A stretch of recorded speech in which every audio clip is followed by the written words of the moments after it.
And thank you everyone for taking the time to join this Zoom with me and with all of us today. I hope that everybody is safe and healthy and happy during these strange times that we're in. And I'm really grateful for the opportunity to still be able to meet and talk with you all despite everything that seems to be working against us right now, being able to get together in person. So I just want to introduce my work a little bit for those who are not familiar with me and my work. I identify as a mixed media artist. My work takes a lot of different forms, ranging from drawing to photography to painting to written word, and most recently to moving image. But most often, my work is a combination of two or more of those media existing together and interacting with each other. I want to focus today specifically about this one project, my Hometown Inherited project, which is the project that is currently on exhibit. And that project is also an example of mixed media work. So like Sarah said, the work is currently exhibited at the Brodhead Center on West Campus, kind of indefinitely at this point, which is fine with me. It's there, it's safe, and maybe it'll still be there at the end of this. Maybe people will be able to have a chance to see it in person again. So I want to just a little bit of background about myself and also about this project. Durham is my hometown, and I am a child of 1980s, 1990s Durham, which is very different from the Durham today. I left Durham when I was 16 to go away to art school at UNCSA in Winston-Salem. And shortly after I left, I mark, not as a result of me leaving, but I mark a shift that happened in Durham at that time, which was the opening of the streets of South Point. And the subsequent, shortly after that, closing down and demolition of South Square Mall, which had been our big, largest mall attraction in Durham prior to that.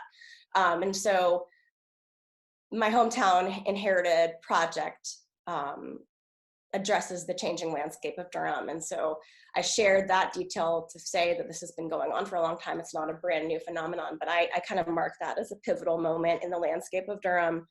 So I left when I was 16 and returned to Durham in 2005, just shy of my 21st birthday. And, you know, I started still noticing these changes that were happening in the landscape of Durham. After I ended up going back to school and studying studio art at UNC Chapel Hill, and several years after that gave birth to two beautiful twin boys. And at that point in time, I found myself, something shifted in the way that I was viewing the changes that were happening in Durham. They'd been going on for a while. They weren't new, but I started to see them from an intergenerational perspective. And really seeing this space that is my hometown, that now they inherited this hometown from me, it's their hometown, and realizing that they were growing up in a physical landscape that looked so different from how it looked when I was growing up. And I had this desire to capture those transitional moments. So I'm gonna switch to screen sharing here to let you all see some of the, okay. Hopefully this will, all right, let me see. Wait a minute. Yeah. Okay, can everybody see that? Okay, so this is the very first piece that I did in the series. I was driving down North Guest Road one day, and my twins were just about a year old, and just saw this massive clear cut. I just kept coming back and looking at it, and I had no idea that this would be the beginning of a series or a project at that point in time, but with a very dear friend who was in town and lent her lent her hands to be my assistant. We brought my little twins to this field with her and I and a tripod, and I didn't want to set them down on the ground here because it was very treacherous, and so having her made this possible. But took this image and then made a piece from it. And I found myself shortly after this one inspired to make a second piece. Again, with only an inkling that this would be a project or a series, but here's the second piece. And this piece too was done with three very dear friends. The little ones featured in this piece have been very good buddies since infancy with my twins. And so when this very historic Durham site started to collapse and then was being demolished, we went and photographed that there. And so with these two pieces completed, I started realizing that this is something that I wanted to continue to pursue. And I applied, and now you probably can't see it, it's on the right, but I applied for the Ella Fountain Pratt Emerging Artist Grant through the Durham Arts Council to fund the first leg of this project, and was really fortunate to receive that. At the time thinking that this would just be a series of 10 pieces and then it would be finished.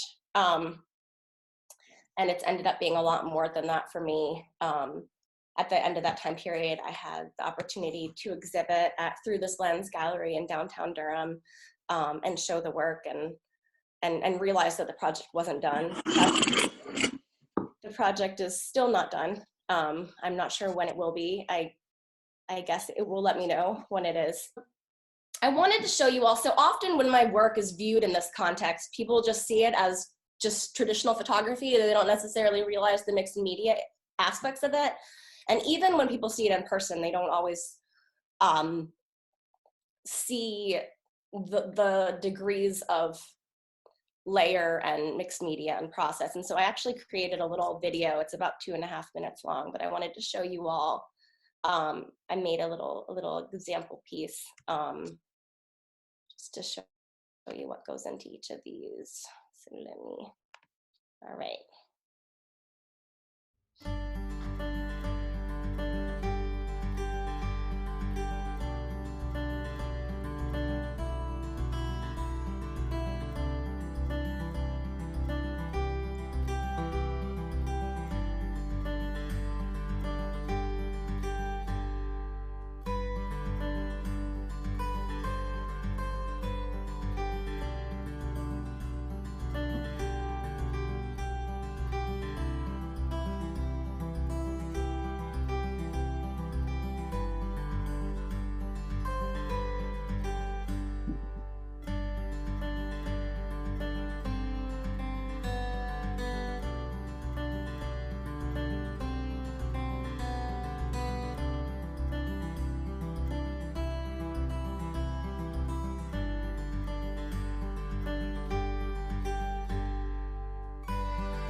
So hopefully that gives a little context to seeing the still images of the pieces. I was thinking it might enable you to see them a little bit differently. I also want to emphasize that even though most of my work is mixed media, this specific approach was something that I created specifically for this project.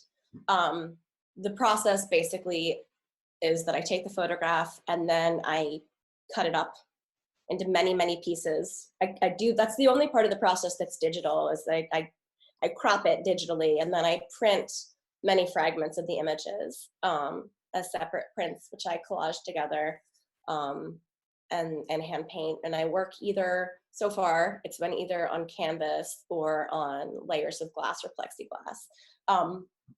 And I think for me, the idea is for the process itself to mirror the content of what I see happening in the landscape. And so enacting this process of deconstruction and then reconstruction onto the canvas feels very fitting.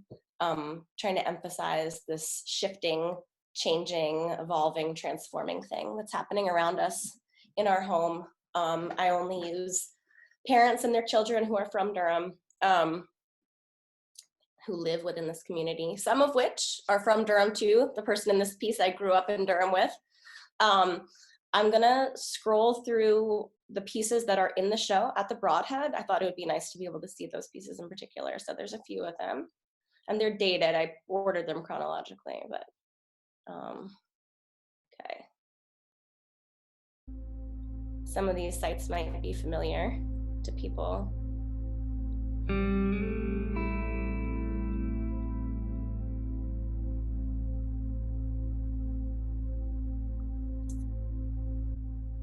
And this one I want to mention, I mean, of course, there's tons of history about each of these sites, and I write about each of these sites when I exhibit the work. But when I referenced earlier the opening of the streets of South Point and the demolition of South Square, well, this pile of rubble, so South Square was demolished in 2002, and this pile of rubble is directly across from the main building of South Square Mall, and so the rubble had been sitting since 2002 when I did this piece in 2015, and they are just now putting new construction there as we speak. So it's just a very interesting site.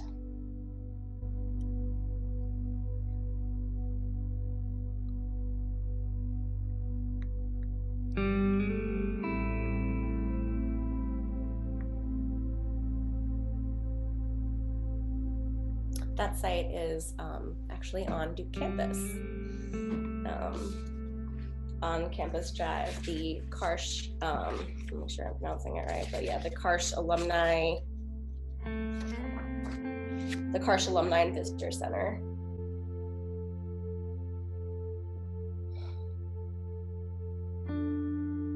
That's also Duke campus. And they were putting in a new sports stadium.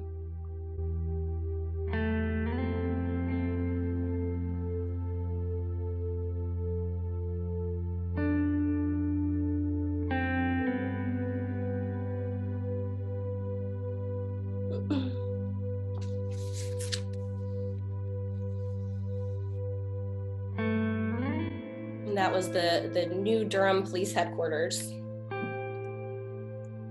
So if people get a chance to see the work in person, they can read a little bit more about each of these sites too.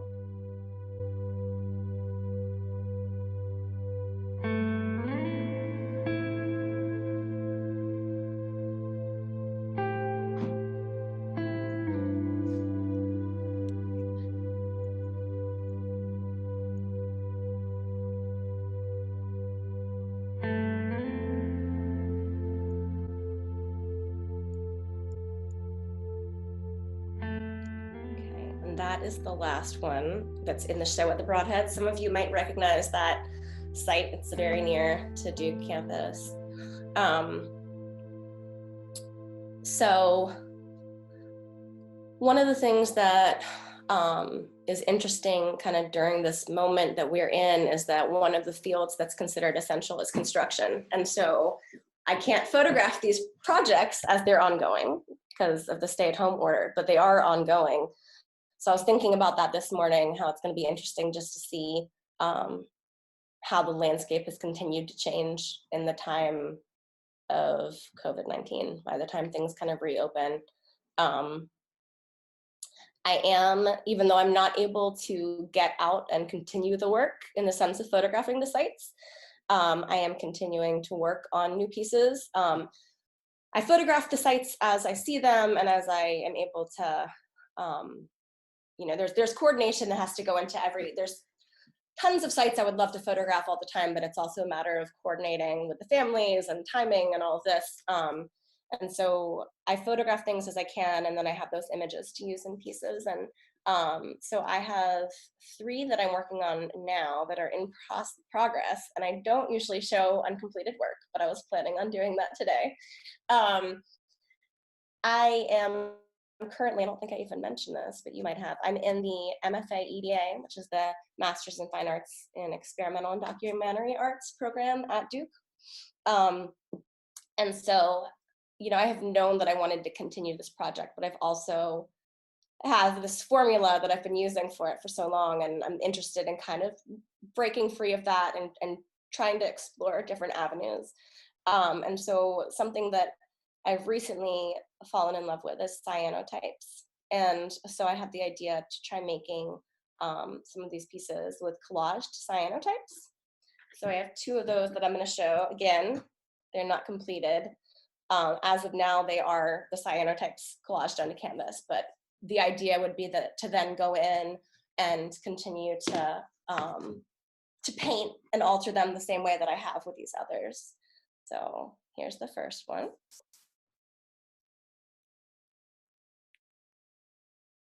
So the way that cyanotypes work is that the brighter the sun, the longer the exposure to the sun, the darker the print. So playing with exposing these prints for different lengths of time and then stacking and overlapping them and kind of creating some of the same elements that I am in the others. You know, I don't know, I might not end up painting it much. I might end up leaving it close to this current state. I'm not really sure yet, but that is one. And here's a second one. This is the site of One City Center, which is downtown Durham's first skyscraper. So currently, it's this big pit that they're facing is where that would be constructed and where that is now. And then another thing that I've been experimenting with, that I've always wanted to try, is drawing one of these pieces, a collage of drawings. And so I'm in the process of doing that right now. It's a piece that's of my twins again. I've recycled them in the series several times, which I think is only fair for me to give myself permission to do that with my mother.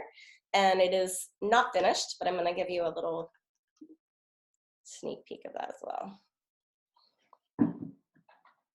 So this is a combination of, some of the sections are drawn with pencil and some are drawn with pen.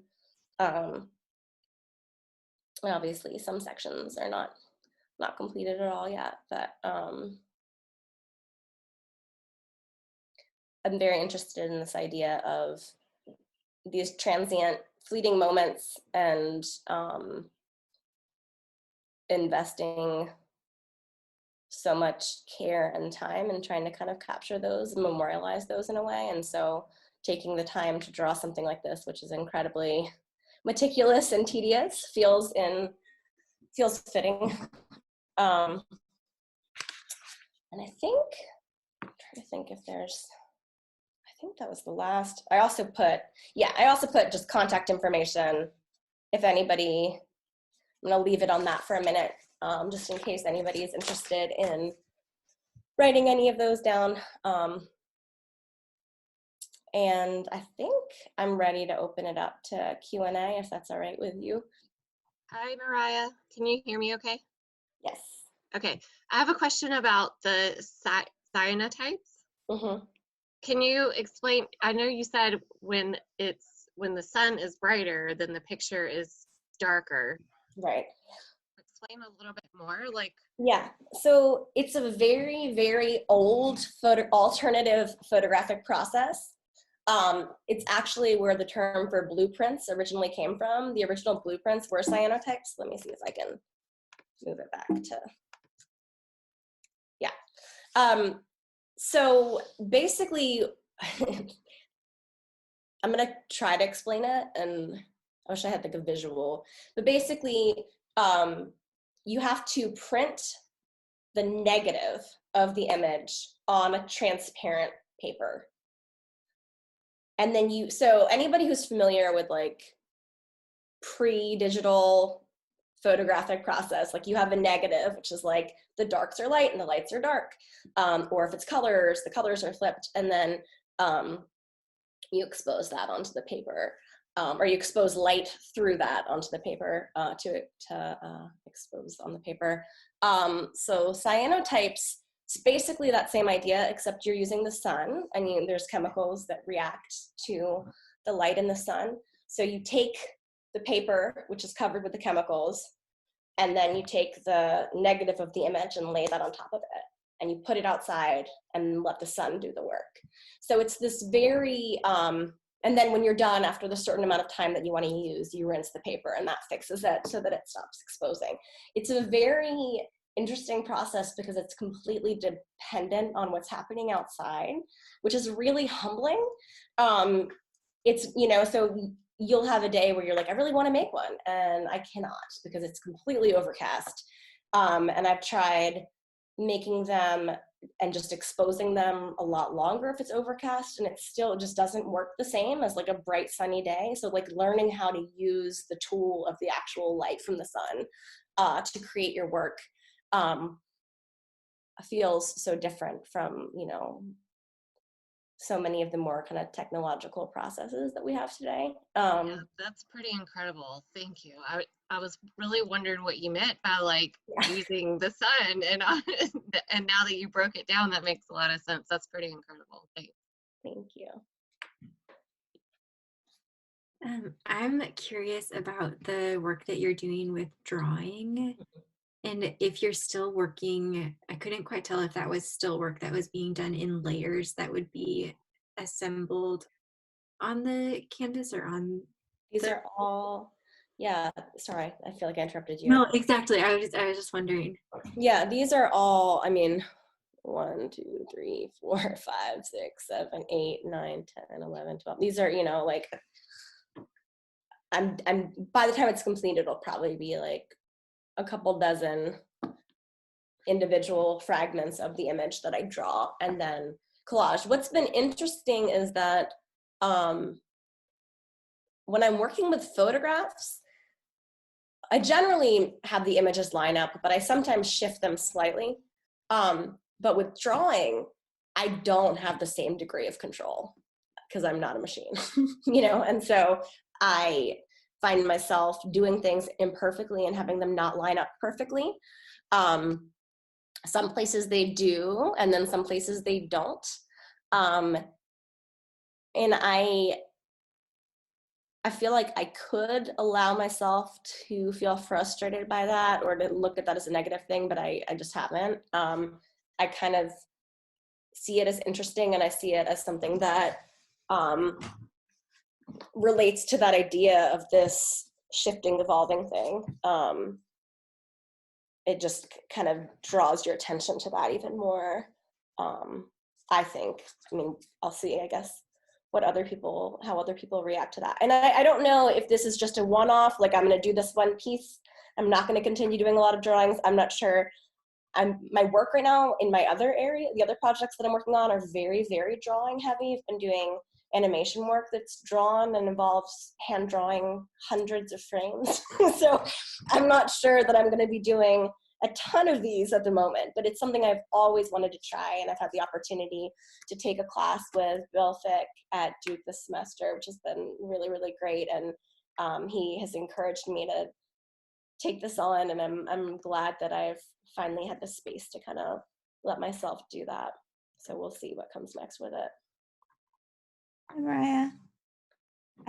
This is Julia. I have a question.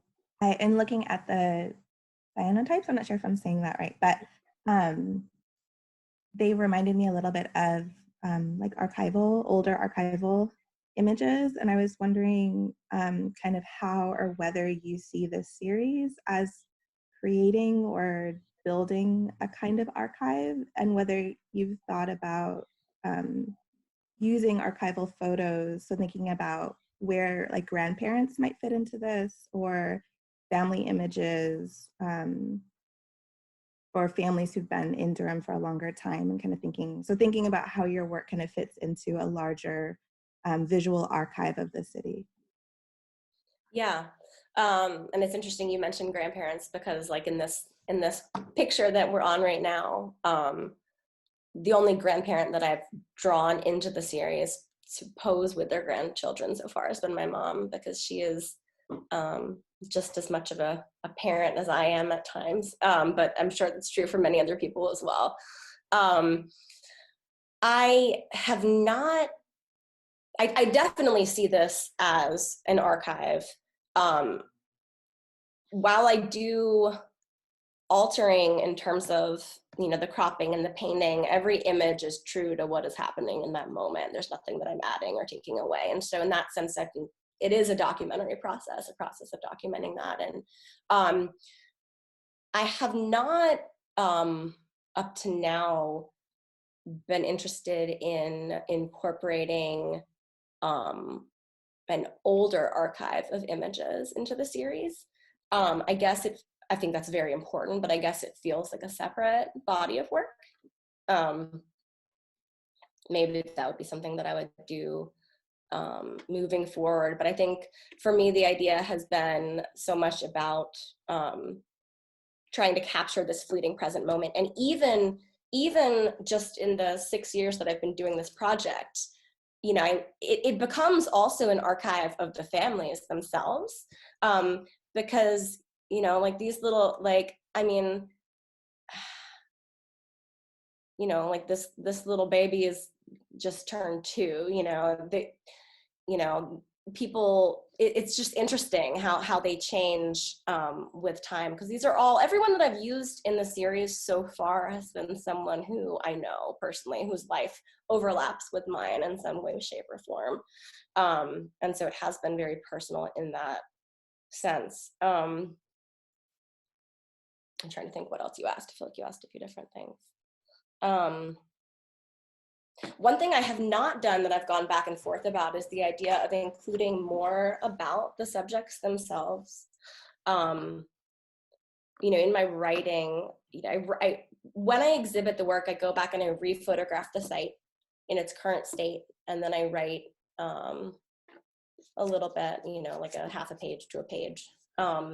And it's mostly about my experience of shooting the family there, the context of the site itself, the physical land, but I haven't written anything personally about the people and their feelings about the sites and things like that. And that's something that I've kind of gone back and forth about and thought about over the years. There would be a lot of interesting ways to bring in other aspects of archival footage, whether it was audio interviews with the subjects or all kinds of different things. So did I answer what you were asking? Yes, thank you. Sorry for the convoluted question. I love it.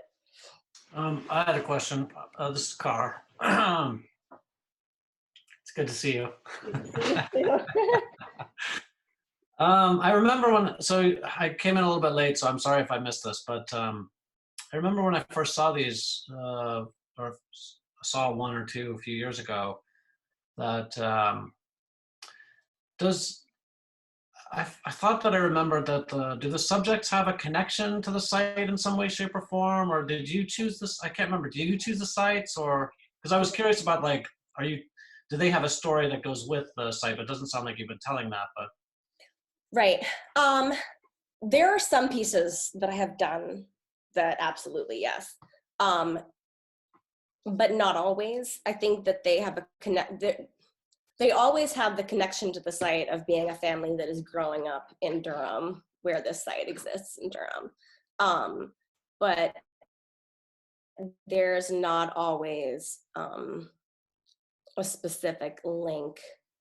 And so, in that sense, I've struggled with whether or not this work fits under the umbrella of documentary, because it's certainly not like I don't have a hand in orchestrating and staging the images coming into being. But I think that, so in that sense, it might not be the purest of documentary. So it's been a process of, I'll find a site that really speaks to me, and then I will reach out to the families that I've talked to about being involved in the project, and, we just coordinate it where we can. So I think there's some logistical challenges as well, especially being a mother with 2 young children and things. But yeah, I feel like it's a roundabout answer, but hopefully it answered what you were asking. yeah, that did. Do you say, when you exhibit it, and you said you have like some writing that goes with it, do you tell like your story and your connection to the sites in those? Somewhat. Okay. So for this one, I remember in the writing that I did for this one, because this used to be huge tobacco processing plant, which is now a space being used for medical research, which is interesting. But I wrote a little bit about my memories being a child growing up in Durham. When you drove down Main Street, when you drove through Durham, the smell of tobacco was everywhere. It was just this heavy, sweet tobacco smell, drying tobacco being processed. And how that's just such a visceral memory of my childhood in Durham. And it's not for the kids that are growing up here now. Like downtown doesn't smell like tobacco. They're not growing up with that smell. And so little things like that fit into my writings. It kind of depends on the site. And I wanted, I'm from Durham, but it's not like I grew up in every corner of Durham. And so I want to be able to have the project represent the breadth of Durham, not just the circumference of the spaces that I move through. And so I have more or less personal history with each of the sites, depending on, where it's located and what my life has been like here. To that point, I'm curious if the experience of creating this project over so long has changed the way that you experience Durham. It has. I mean, I feel like it's forced me to learn a lot more. I feel like a lot of times when you live in a space, it's easy to just sort of travel past things without stopping to really think about them and kind of dive deeper into thinking about another thing that's been really eye-opening for me is how quickly we adapt to change. And so I've had times where I'm going back and I'm writing about a site that I did a piece about just a couple of years before, and I can't remember off the top of my head what was there before, even though it was a site that I drove past a million times. And that's really humbling to me. And I don't think that's just a product of my bad memory. I think that happens to all of us. And it's just the nature of things constantly changing around us, which I think is really such a big part of what has motivated and driven this project. But so yeah, I mean, I think it's forced me to look at the space more thoughtfully and more intentionally. And also just thinking about what it's like to grow, and this is the case for many, many people all over the world, but what is it like to grow up constantly surrounded by construction, you know, by spaces that are changing. Can I ask another question? Yeah. It's Julia again. I guess since children kind of feature really prominently in these images, in the idea of sharing a hometown with children, and so just kind of wondering how you talk about this series or this work, either specific images or the work broadly with your boys. Yeah, and they are on the call right now, I believe, Julia. So, you know, I think they don't have their faces showing, but yeah, I mean, they are the inspiration behind the project. I mean, I don't think that I would have ever had the idea for the project if it hadn't been for their birth, and just for the way that kind of shifted my seeing. And so I don't know. It's a really good question because I've been working on it through their whole memory. So they just, you know, they see me working on these pieces and they know that it's kind of this ongoing thing. I would be curious I'm gonna need to ask them later kind of what, I'm trying to think how we've talked about it. I mean, we talk about what was in these spaces before, and we talk about, you know, I think one of the things that is important to me about this project is that I think there are many different sides to these changes, and I think some of them are deeply problematic and concerning, and I also think some of them are exciting and bring opportunities for people. I think it's very much a mixed bag. And so I think that my boys definitely have a bias towards nature as opposed to giant new construction, which has changed. When they were little, we would be driving around, they'd see construction sites and get really excited. And now it's more like, oh, another building, they had to cut down trees to build that. So that's sort of their reaction, that they would rather have forests to run around in than a new building. And that might be something that continues to change as they get older. But yeah, I mean, I also know, you know, not my children specifically, although probably them as well. It's been really, really neat when I've had openings and things, and the children who are in the pieces come and see themselves as a part of that. That has felt really meaningful. And I've also had the opportunity to give a couple artist talks to groups of kids at the Durham Arts Council, which was really interesting because they had so much to say, not even necessarily about the work, but just about, yeah, like, oh yeah, there's this place near where we live. And, you know, I mean, they see the work and they identify their own experiences of growing up around this, which has been a neat thing to witness. Have you ever known when exactly time when to bring the painting in, if from the sun? You mean the photograph? Yeah. Oh, that is really, really a good question. And it's really hard. I have exposed some of them way too long, and they get so dark you can't even see the picture anymore. And I have also had some where I didn't expose it long enough and they were way too light. So it just takes practice, like anything, right? Yeah. I get it wrong quite a few times, and then sometimes I get it right, and I get a little bit better the longer I work at it.